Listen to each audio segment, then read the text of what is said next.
and allow me to give this extramural talk. I am also thankful to the HOD, Zoology department and also my student Kalpana for inviting me here so that I can give this presentation. I hope by the end of this talk I will be able to convince you that we need a model organism to assess our health, which is today's topic. So let's concern what is health. So in olden days, like the childbirth was very affected.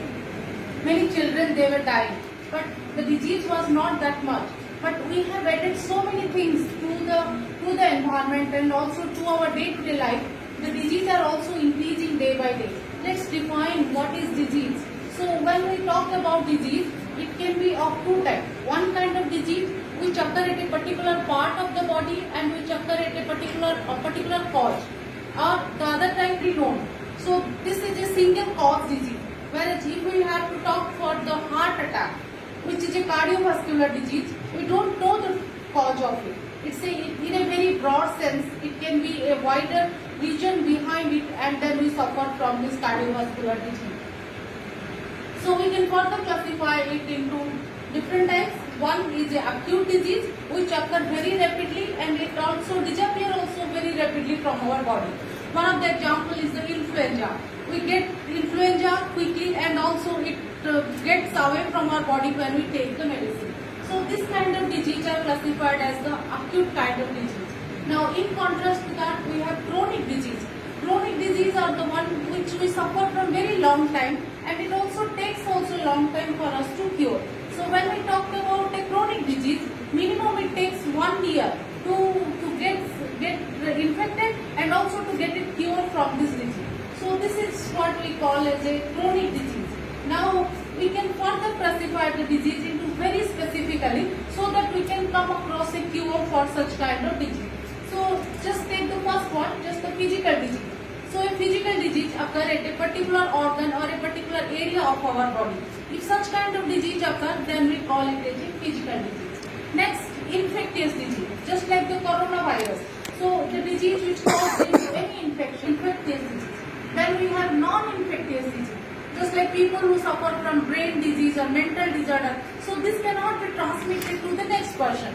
Those kind of diseases are classified due to various deficiency of vitamins.